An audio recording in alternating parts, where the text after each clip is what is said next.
Merci de nous rester fidèles, mesdames et messieurs. Alors, une question dans l'actualité congolaise. Est-ce qu'il y aurait un bras de fer entre l'AFDC, parti Cherabati Lukwebo, impliquant la majorité présidentielle, avec la Fédération des entreprises congolaises, après les mots de circonstance de M. Albert Yuma Moulimbi, le président national de la FEC? C'était à l'occasion de la cérémonie de présentation de vœux aux opérateurs économiques et à toute la nation congolaise. Ces derniers avaient interpellé les gouvernements, disant, lâchant des mots qui auraient choqué certains acteurs de la majorité.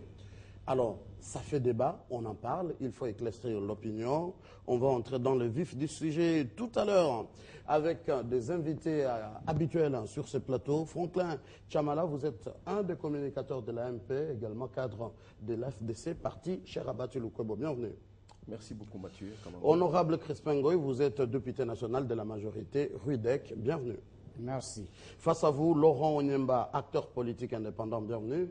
Merci, cher Mathieu. Et Christian Choukourou, également acteur politique indépendant. Bienvenue. Merci.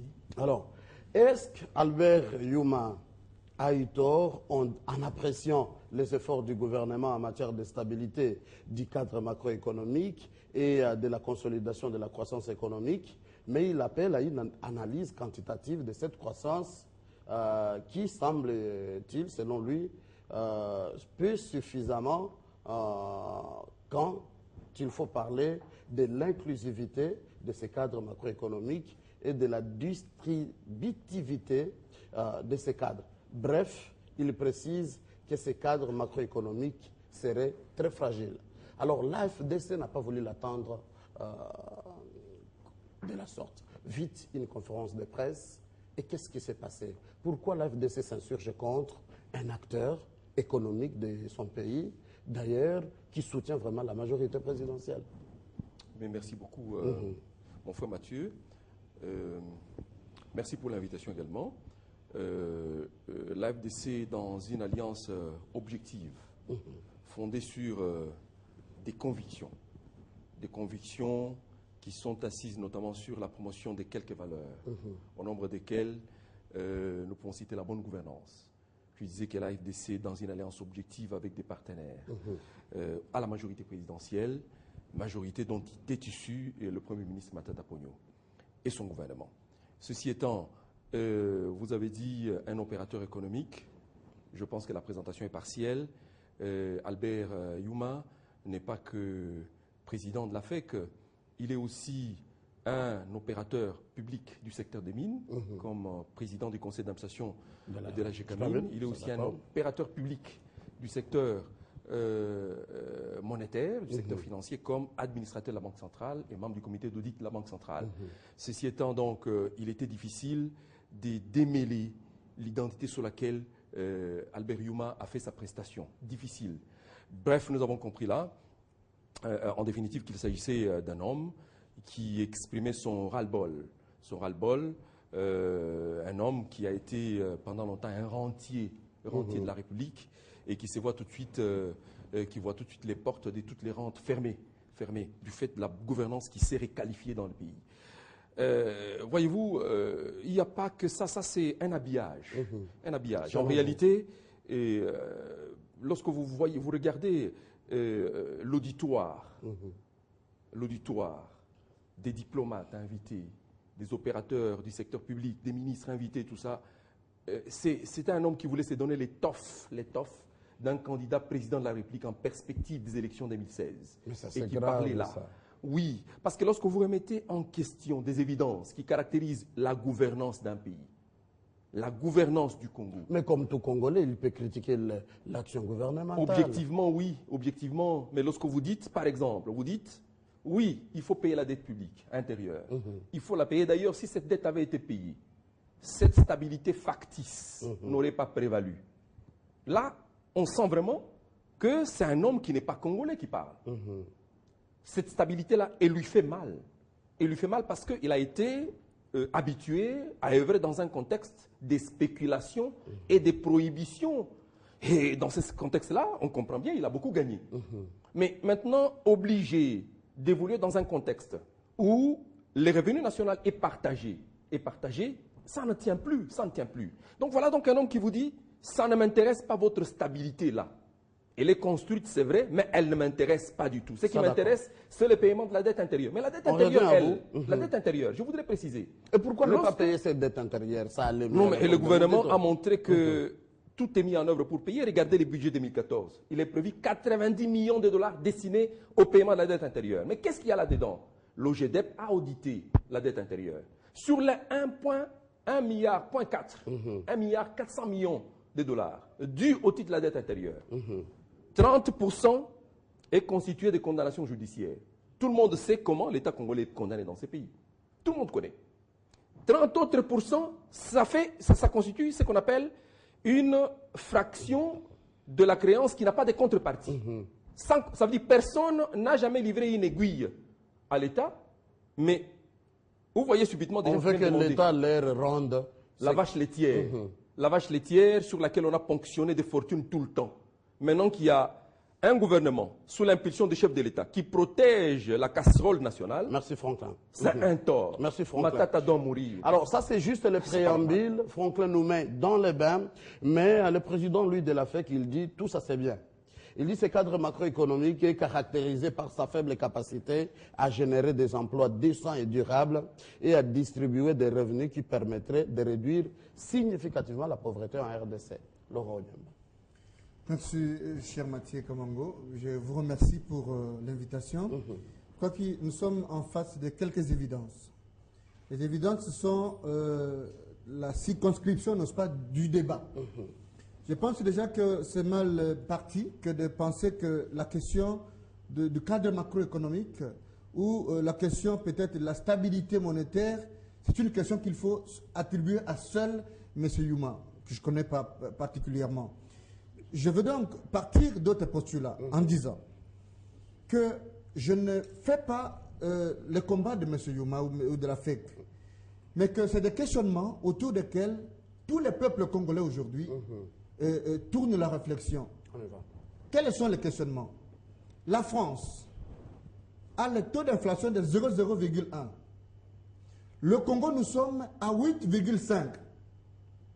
Est-ce que quelqu'un, économique soit-il, peut-il nous montrer à quel moment on peut avoir ces taux-là qu'on nous présente, de 8,5, et qu'on ne ressente pas dans les paniers aujourd'hui, les sachets de la ménagère? Et un taux passé du front avec les taux de croissance plutôt. Alors, la question la plus importante, est-ce que nous allons rester à demeurer dans les discours, je vous le dis tout de suite, creux du cadre macroéconomique, et de taux d'inflation, de la maîtrise de tout ça, mais qu'en fait, les Congolais ne ressentent pas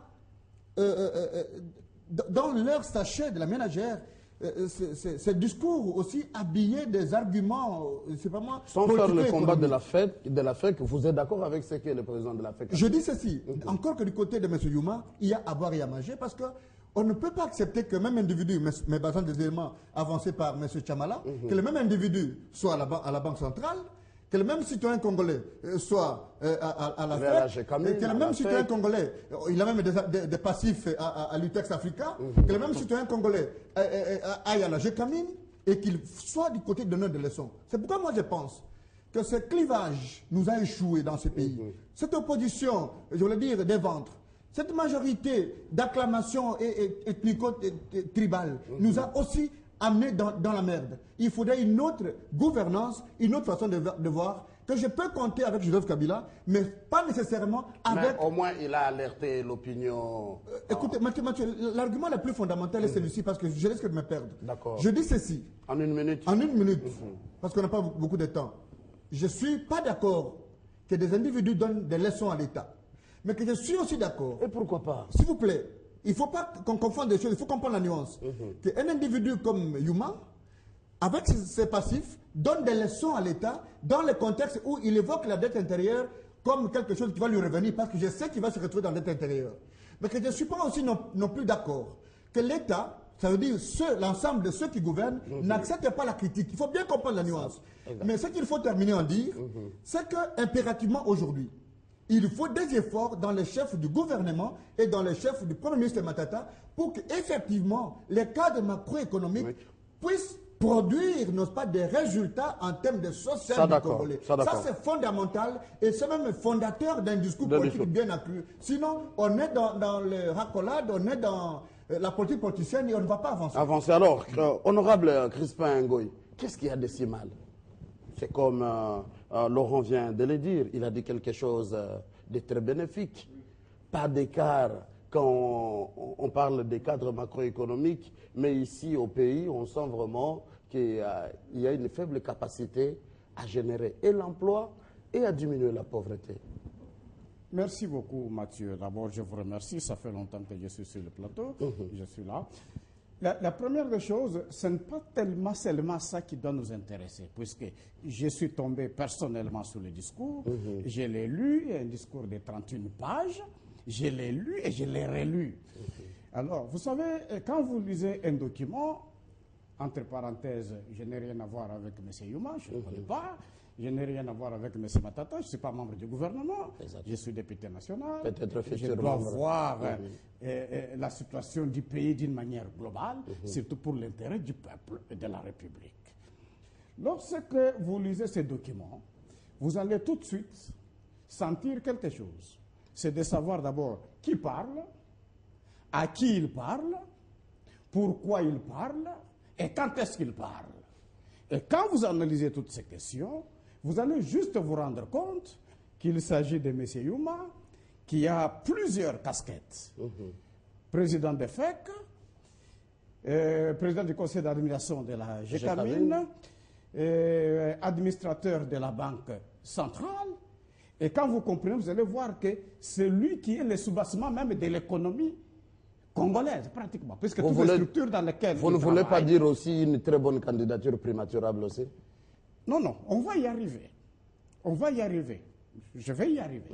C'est-à-dire que vous sentez que c'est quelqu'un qui, normalement, qui contribue sur le plan économique. Puisque partout les grandes décisions se prennent, je crois qu'il assiste là-dessus. Vous savez qu'à l'époque, la GECAMINE était en train de contribuer presque à 80% au budget de l'État, 80-90%. Et c'est la GECAMINE qu'on lui a remis.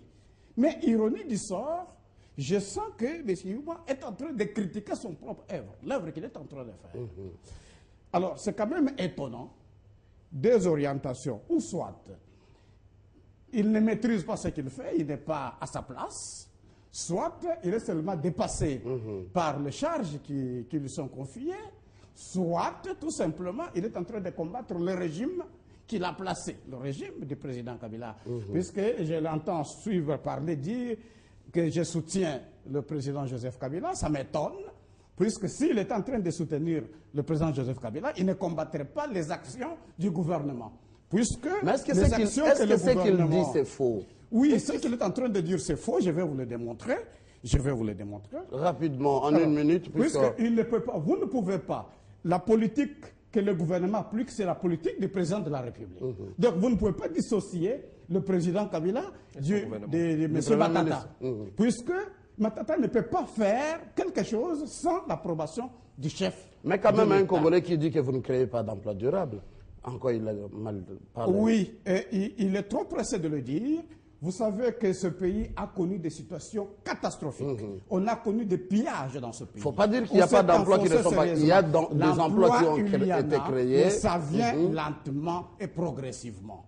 Et ce n'est pas à lui de le dire, puisqu'en tant que président de FEC, c'est lui qui devrait concevoir le mécanisme, qui devrait activer les entreprises pour permettre que les emplois soient créés. Donc il ne pouvait pas lui se mettre à détruire ce que lui-même devrait faire. Ça d'accord. Un autre son de cloche. Cela, pour vous faire voir que ce qu'il a dit n'est pas vrai, bien sûr qu'il y a le taux de croissance de 8,5%. Écoutez, entrons en profondeur pour comprendre ce que c'est le taux de croissance en question. À la différence de 7% avec la France. Effectivement, la France n'est pas la République démocratique du Congo. Vous savez qu'ici, chez nous, la plupart des activités économiques sont détenues par les étrangers. Ce sont les étrangers qui produisent et qui ramènent pratiquement les fruits de ce qu'ils produisent vers l'extérieur. Et avec ça, le taux de croissance est en train de monter.